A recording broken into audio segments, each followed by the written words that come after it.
इस सेशन में हम यूज़र इंटरफेस की बात करेंगे। डेस्कटॉप और लैपटॉप में काम करते समय हमें दो तरह के इंटरफेस मुख्यतः मिलते हैं और इसको मैं इस तरह से कह दूं, कंप्यूटर में दो तरह के यूज़र इंटरफेस रहते हैं। इंटरफेस होता क्या है? कंप्यूटर की वो स्क्रीन जिससे हम काम करेंगे, हमारे सामने जो स्क्रीन दिखाई देगी वो असल में इंटरफेस कहलाएगी। तो हमारे सामने मुख्यतः दो तरह के इंटरफेसेस अवेलेबल रहते हैं। पहला है CUI, करैक्टर यूज़र इंटरफेस। ऐसा इंटरफेस, ऐसी स्क्रीन जिसमें हम कमांड्स देकर अपना कार्य कंप्यूटर से करवाते हैं। अपनी इंस्ट्रक्शन जो है हम टाइप करके कंप्यूटर को देते हैं।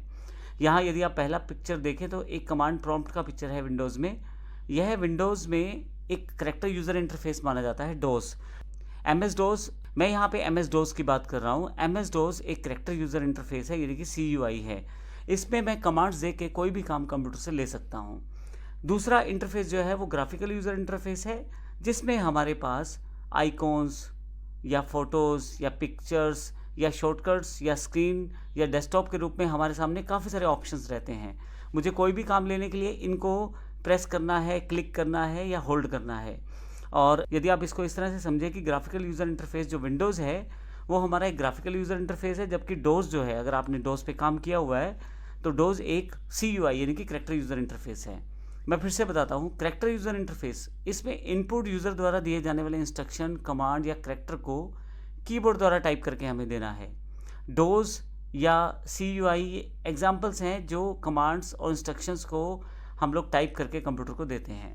दूसरा इंटरफेस जो GUI है, ग्राफिकल यूज़र इंटरफेस है, इसमें यूज़र को कंप्यूटर डिवाइसेस से, जैसे विजुअल इंडिकेटर, ग्राफिक आइकॉन को शो करने का काम किया जाता है। अर्थात एक तरह से मैं ये कह दूँ, स्क्रीन पे आपके पास आइकॉन्स अवेलेबल रहेंगे, स्क्रीन पे स्टार्ट बार अवेलेबल रहेगी। स्टार्ट बार की जगह कोई और बार भी हो सकती है, ये एग्जांपल दे रहा हूँ मैं विंडोज़ का।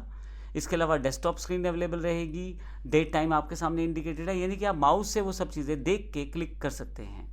आइए इसको प्रैक्टिकल रूप में मैं आपको दिखा देता हूँ। यदि आप विंडोज़ 10 का प्रयोग कर रहे हैं तो यहाँ पे स्टार्ट बार पे आ जाएं और यहाँ पे आप कमांड टाइप करें तो आपके पास कमांड प्रॉम्प्ट आ जाएगा। अगर मैं इसे क्लिक कर दूं तो मेरे सामने जो इंटरफेस खुलेगा एग्जैक्टली ये CUI इंटरफेस है, करैक्टर यूज़र इंटरफेस। ये मैं फुल स्क्रीन कर लेता हूँ इसे। यहाँ पे एक्चुअली कमांड देकर मुझे कोई भी काम लेना है कंप्यूटर से, तो ये कमांड्स मैं कीबोर्ड के जरिए इसे दे सकता हूँ। जैसे एग्जाम्पल मैं यहाँ CD डॉट डॉट करता हूँ तो एक स्टेप बैक डायरेक्टरी आ जाएगी। तो इस तरह से मैं अगर CD ISST करता हूँ, असल में डायरेक्टरी का मतलब यहाँ फोल्डर से है, तो ये करता हूँ तो फिर से मैं एक अलग फ़ोल्डर में आ जाता हूँ। तो मुझे फ़ोल्डर में जाने के लिए कमांड्स का प्रयोग करना पड़ा है, CD डॉट डॉट उस फोल्डर से बाहर आने के लिए और CD फिर से उस फोल्डर में जाने के लिए। CD का फुल फॉर्म होता है चेंज डायरेक्टरी।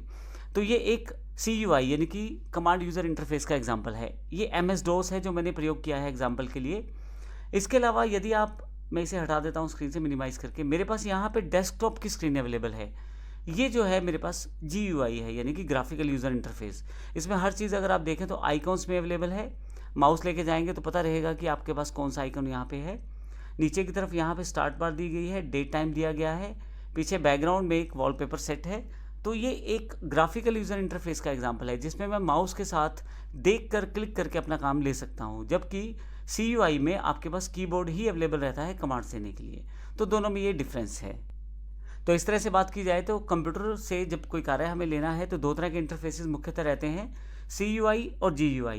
मैं आपको ये भी बता दूं, CUI यानी कि करैक्टर यूज़र इंटरफेस इस समय ज़्यादा प्रचलन में नहीं है। बहुत कम लोगों द्वारा या बहुत कम डेवलपर्स द्वारा ही इनका प्रयोग किया जाता है। सभी तरफ यदि आप देखें तो ग्राफिकल यूज़र इंटरफेस का ही प्रयोग किया जाता है। अब अगले सेशन में हम फिर से देखेंगे मुख्य ऑपरेटिंग सिस्टम कौन से हैं और कौन कौन सी कंपनी ने इन्हें बनाया है। धन्यवाद।